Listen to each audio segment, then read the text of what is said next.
My head was suddenly splitting, a quick searing pain just behind my eyes and spreading fast and rapidly increasing in intensity. This hurt bad. My vision blurred and my eyes ached as I sat at my desk staring at, but unable to focus on my laptop. And God, I was thirsty. My mouth was so dry.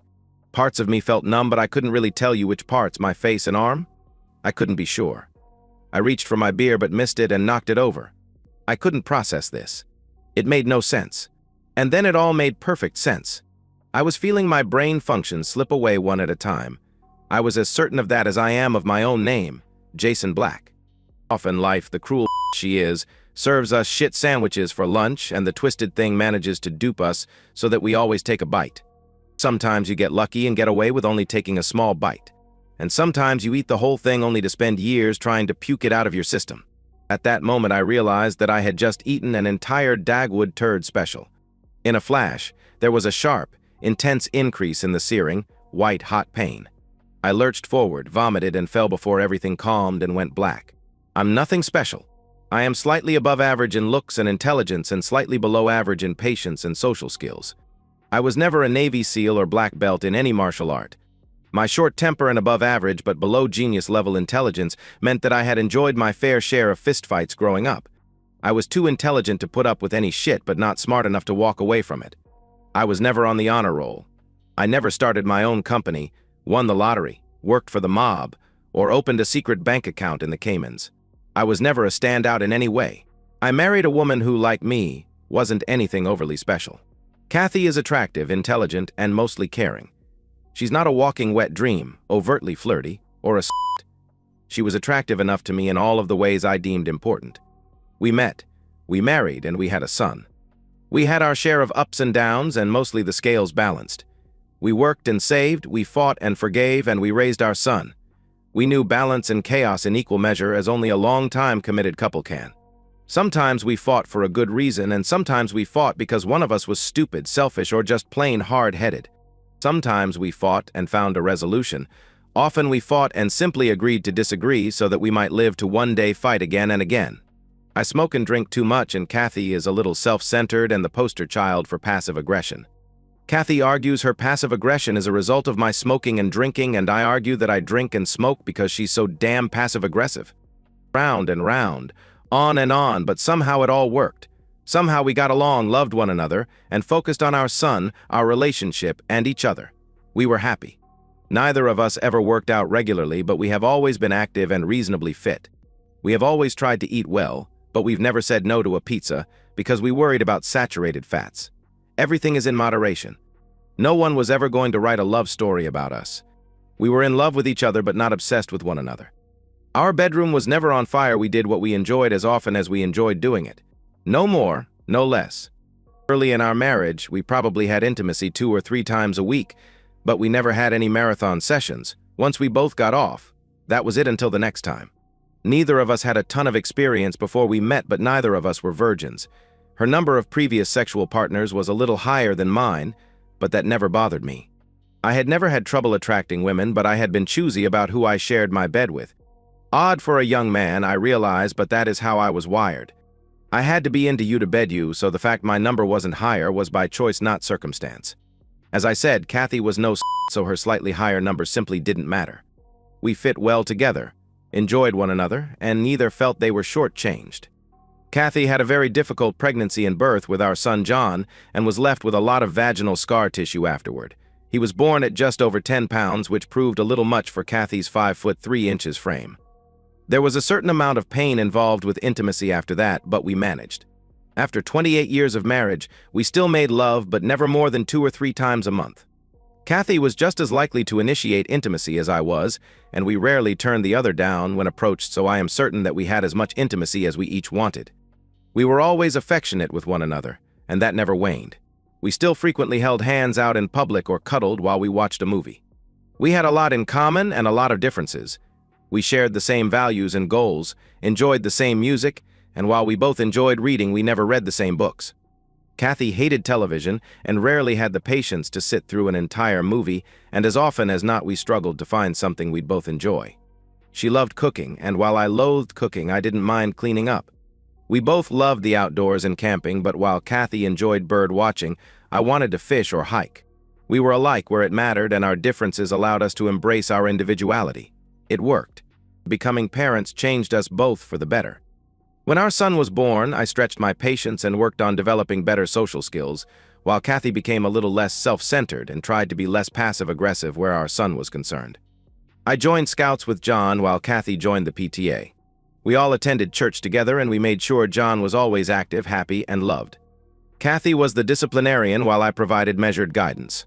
We taught John the value of hard work and honesty, empathy and loyalty, and hope and faith in self and God. And we were proud of the results. We weren't perfect, but we seemed to function perfectly together. Mr. Black, can you hear me? Mr. Black. I slowly scanned the room for the voice, trying to lick my dry lips. Where was I? What the hell is going on? My eyes, out of focus, settled on something, or someone just to my right. Mr. Black. My name is Dr. Taylor. Do you know where you are? I slurred in response. There was a pause. Mr. Black, you have suffered a stroke. A hemorrhagic stroke. You're in the Presbyterian hospital. Do you understand? What the f***? My mouth wasn't working. I nodded my understanding. Good. Don't worry about your speech, Mr. Black. It appears you're suffering from a form of aphasia as a result of your stroke. You've suffered some damage to the right side of your face. There is a slight drooping. At this point, we can't determine if you have any other damage or if the aphasia is a result of brain damage or because of the muscle damage to your face. When you regain some of your strength, we'll be able to determine the extent and nature of your deficits and provide you with a more complete diagnosis and prognosis. It seems you are able to understand me, though, so I am hopeful. The doctor droned on for several more minutes about the surgery I underwent to isolate and stop the brain hemorrhage that he believed was responsible for my stroke. I tried to focus my eyes on him. I tried to process what he was telling me. I tried, but I simply drifted back off to a dreamless sleep. A few days later, I awoke to find my son John sitting next to me in my hospital room. I was still unable to focus my eyes enough to make him out clearly, but I knew it was John. A father just knows. When he noticed I was looking at him, he took my hand, sniffed, and tried to choke a few words out. Dad? He sounded tired, defeated. I simply nodded, squeezed his hand, and looked away. What could be said? The only other people I saw were my boss, 2 colleagues, and the hospital staff. 3 days later, John and I were in a Mexican standoff, glaring at each other for several minutes. I wasn't happy about him being here, and he wasn't happy about a lot of things. Dad, you're going home tomorrow. How the hell are you going to manage on your own? There's no question that I'll be there to help you. You can't drive, you can barely walk. What's your plan? He had me there. John, I love you. I appreciate you and I appreciate your concern, but you just started your new job and shouldn't be taking time off to help me. I'll be fine. Of course, it didn't sound like that at all. I had made progress on my speech, but it was still slow, labored, heavily slurred, and often only barely above a mumble. John was one of the few, aside from the hospital staff, who was able to make sense of my slurred mumblings. This isn't up for debate, Dad. Since Mom, he let that thought die on his tongue. You can't be on your own. At least not for a little while. Who the hell else is going to help you? My boss has been very understanding, so stop worrying. I can stay with you, work a few less hours at the office while I shuttle you around, and make the rest up working remotely from the house. It'll be fine. My prognosis was good. Aside from the aphasia, I had partial paralysis in my right arm and leg. With a little physical and speech therapy, some blood thinners, and a lifestyle change, I should be able to regain most of the use of my leg and arm and reduce the drooping in my face significantly. Dr. Taylor felt that I would have a slight limp and my facial droop would hardly be noticeable. Thankfully for me, the aphasia seemed more directly related to the muscle damage in my face and mouth. Okay, John. Thank you, I sniffed, slurred, mumbled. I love you, Dad. I was going home, or what was left of it. I love you too, John. There were no warning signs. I didn't know I was about to lose my wife, and she hadn't given me any clues. We had been married for just over 25 years when it happened. Kathy worked as a director for a non-profit while I was the director of North American sales in a division of a large international software company. I know, what's a guy with poor social skills doing in sales? Well, the truth is that the worst salespeople are the guys with the gift of gab. They simply are incapable of listening. If you want to sell a complex software solution to a Fortune 500 company, you've got to be able to listen. The executives of these large companies don't want to be your friend, but they do need to trust and respect you professionally. They might want to have a beer or play a round of golf with the talkers, but they'd much rather work on their business issues with the listeners. I made excellent money, and while I was good at my job, I had always been a great salesman. I was never outstanding, never one of the very few guys who made seven-figure commissions. But I always met or exceeded quota regardless of the economy, and my consistent performance had earned me my current position and the respect of many colleagues past and present. I was not a hard-nosed prick with my team, but I expected you to achieve quota most of the time. I worked with my reps to help that happen, and in all of the years I managed salespeople, I had only had to fire a handful for performance issues. I would argue that they were hiring mistakes, which often happens in an up economy when you have to relax your standards a little to fill the open positions. I had always argued against such hiring, but was frequently pushed into it by senior management. Reps can only write so much new business while nurturing their existing customers, and let's face it, some guys are great hunters while others excel at farming. Management solved that by splitting territories. I always thought that was short-sighted and lazy. I wanted to separate the two, have hunters hunt and farmers farm. For years I was told that was unworkable, unprofitable, and unwise, but that all changed recently when we switched to a software-as-a-service delivery model. Our licensing had changed to a subscription base, and suddenly farming became hugely important. I could finally set my hunters loose and put my farmers in a fertile pasture. Initially, some of the hunters hated the idea of giving up the low-hanging fruit of a subscription renewal, but ultimately realized that they enjoyed their work more, and with properly adjusted quotas were still pulling $250,000 on plan. Eventually, everyone was happier. I spend a good deal of my time dealing with other people's problems. I enjoy that. I loved solving problems for my reps, our customers, and my company. I could almost always find a win-win, and that made my work enjoyable. There was a lot of stress, though. You still have to hit your numbers. In sales, you can't rest on your laurels. You're only as good as your last quarter, and that means you're always moving. I traveled a lot. Every week I was on the road somewhere, sometimes just overnight, sometimes as long as a week. It wears you out and is hard on your personal relationships and your physical and mental health. Hobbies helped me with the stress, and Kathy supported my career wholeheartedly, which also helped reduce the stress I might otherwise have had worrying about the state of my home life. I tried damn hard to be available every weekend for her and John, and mostly succeeded. I held my sales meetings mid-week, which was a little unusual, but I wanted the start of the week open to allow us to react to whatever happened over the weekend, and I wanted to give my reps at least a little time to act on any suggestion or corporate directives we covered during the sales meeting. It worked for us. As I sat in my office going through my mail one Wednesday afternoon immediately following our weekly sales call, I picked up a plain white envelope postmarked Dallas with no return address. It was about as nondescript as it gets, yet opening that envelope changed my life, setting it on a new, dangerous course that I would never fully recover from. Oh, Kathy. May. Peter Sellers was a happy little guy despite his line of work. Pretty average in the looks and size department, which I suppose was an asset professionally. Our initial meeting was short and did not inspire much confidence. He asked a lot of the questions one would expect, but he also asked a lot of questions that seemed pretty damned irrelevant to me. Some of his comments were outright queer, and he was annoyingly upbeat about everything. Still, he came highly recommended, and if I am going to be honest here, I didn't know shit about this kind of work. I answered his questions, asked him a few questions in return, gave him the little information he wanted, filled out some forms, paid him, and it was over. Give me 2 weeks, Mr. Black. Let's plan to meet again in 2 weeks, sooner if we can wrap it all up before then. Try to get some sleep. You look dead tired and ready to drop. I agreed and mumbled something about being tired and someone dropping dead and left.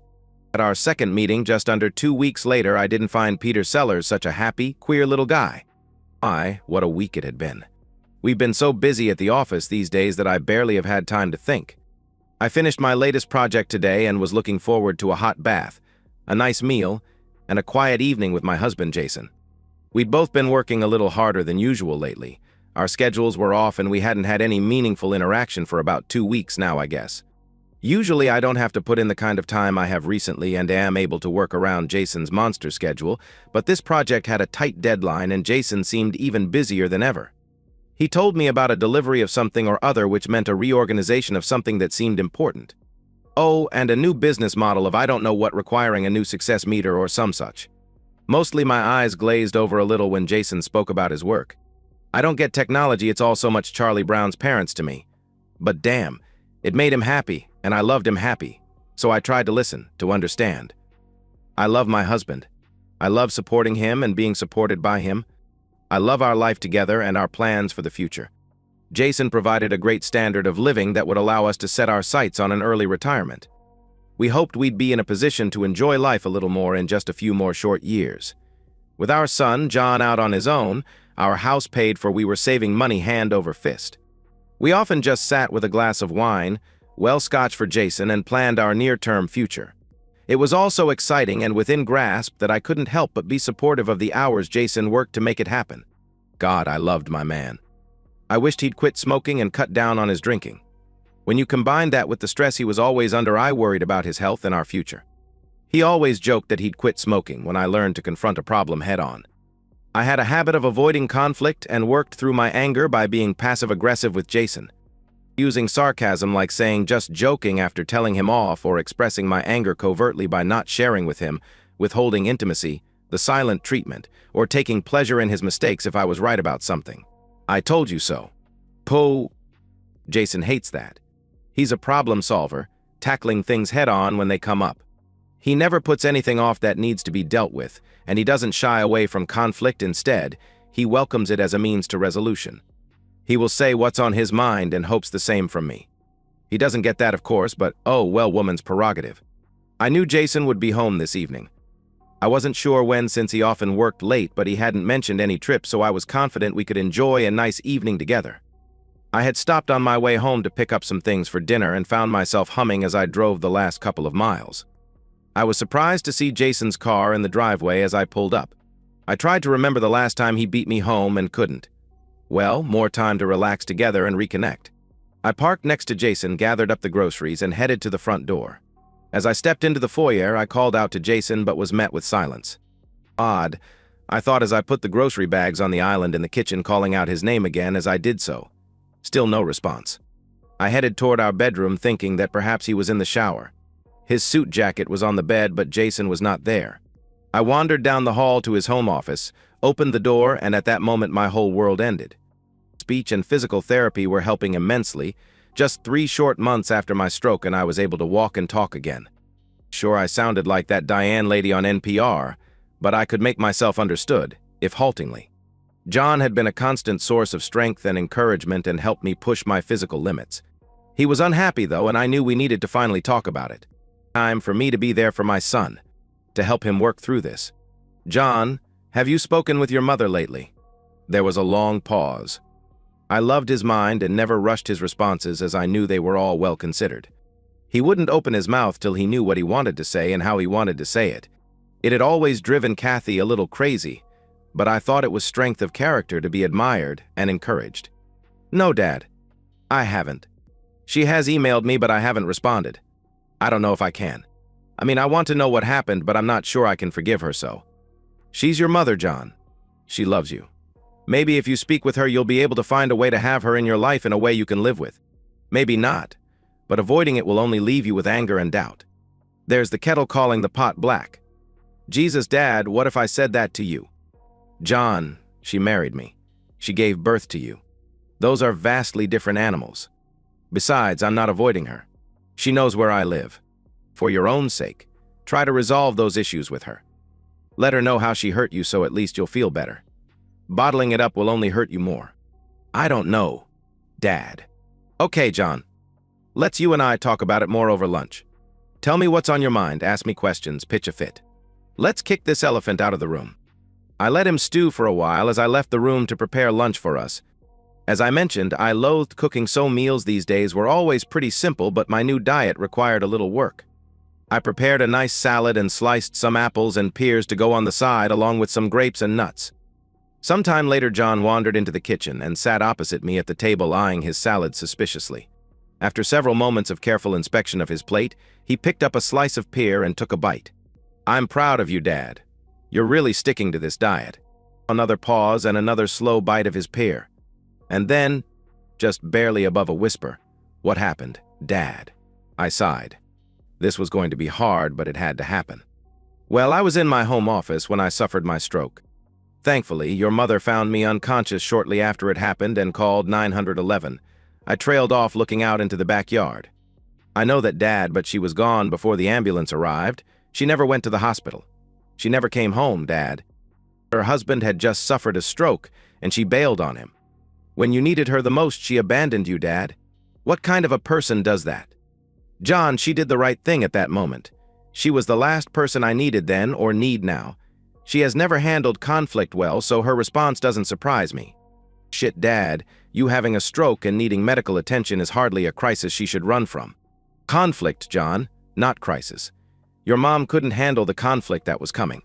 When she found me slumped over my desk, lying unconscious in my own vomit, she knew the biggest conflict of our lives had just cut me off at the knees and was heading for her. She couldn't face that fact. She couldn't face what she had done. It nearly killed me, and she couldn't face it. Couldn't face what, Dad? What did she do that could possibly be worse than abandoning you like that?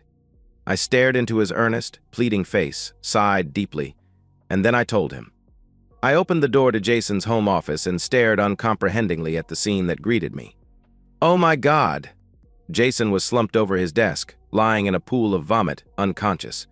I rushed over to him and noticed that thankfully he was still breathing, though it seemed a little labored.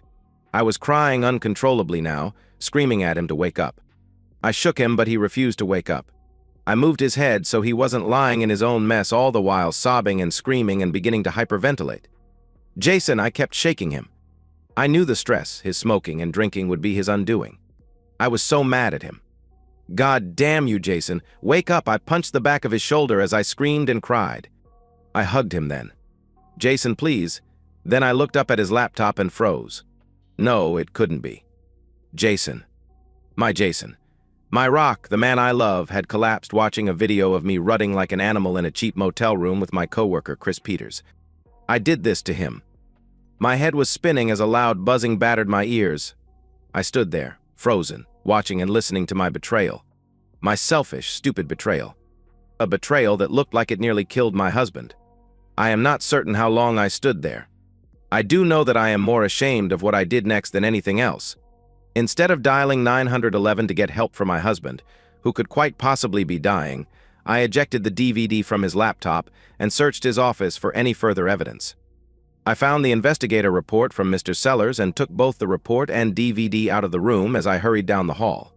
I ran into our bedroom and hurriedly packed a suitcase, tossing in the DVD and private investigator's report. After taking the suitcase downstairs and putting it in the trunk of my car, I went into the kitchen, retrieved the bags of groceries, and put those in my car. I can't explain why. I returned to the house and poured myself a drink to calm my nerves. Only when I finished the drink did I finally call 911 to seek help for my husband. I gave them my name and address, answered a few questions about his condition, then disconnected the call, rushed out to my car, leaving the front door wide open, and drove away. I couldn't face this. When I first arrived home from the hospital after my stroke, it was clear that Kathy had been in and taken her things. It looked like she had spent a considerable amount of time going through everything, taking pictures, DVDs, CDs, art, kitchen utensils, her cookbooks, etc. Even some of the furniture was gone. It was clear she had moved out. John was apoplectic. I was indifferent. John wanted to wring her neck. I wanted to lie down. Over the next several months, as I went through the agony and humiliation of physical and speech therapy, I reflected on what had brought me here. I hadn't heard from Kathy. John and I never talked about her, and I didn't know if he was in touch with her or not. I hoped so for his sake, but beyond that, I didn't really care. I found that unlike what people say, you absolutely can simply stop loving someone. Well, to be more accurate, I knew without reservation and immediately that I was not in love with the woman I was currently married to. I still loved the woman I married 25 years ago, but she went away, and what took her place was someone I didn't know.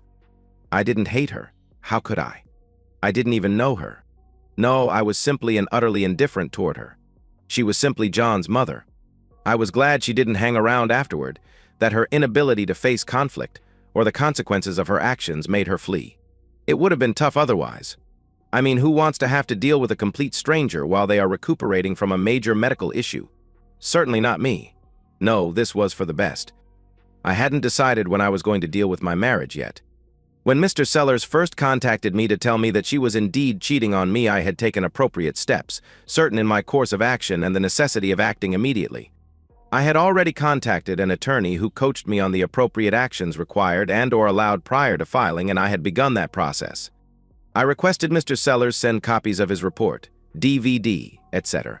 To my attorney, began separating out our finances as much as I quickly could, and started to have Kathy removed as my beneficiary on everything I could think of.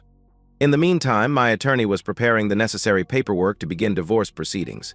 Of course, it all fell to shit before the papers were filed and Kathy was served.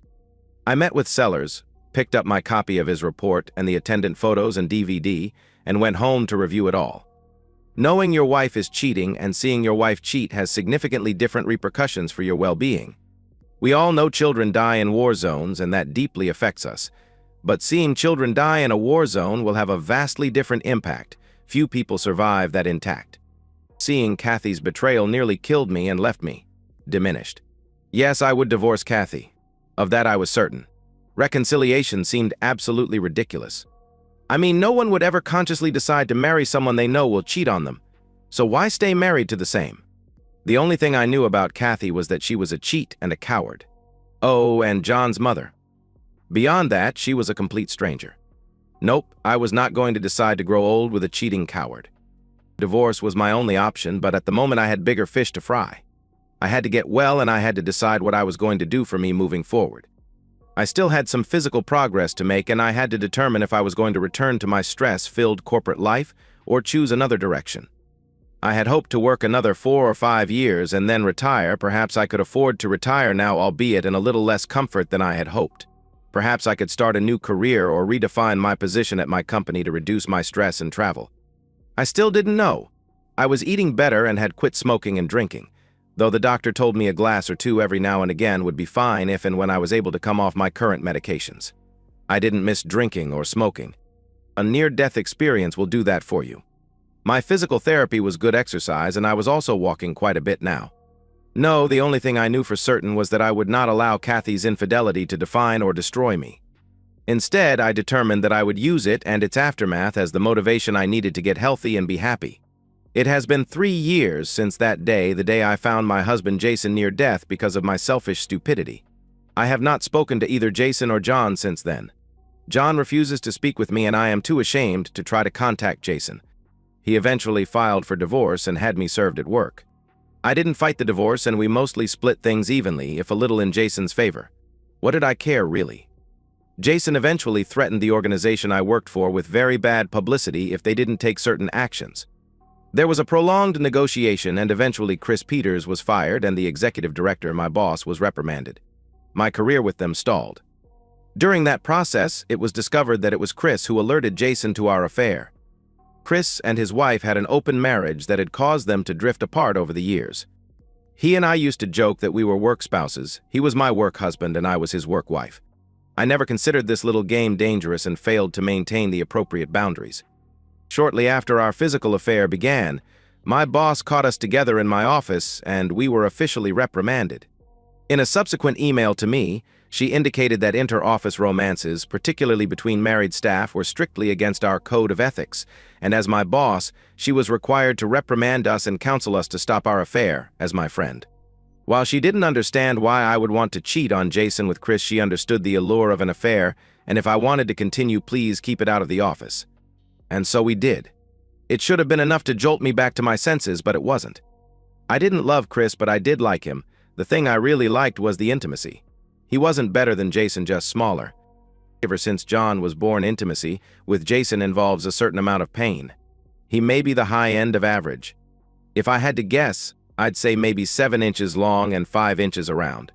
Chris, on the other hand, was really quite small and thin, which meant for the first time in years, I could experience intimacy without any pain.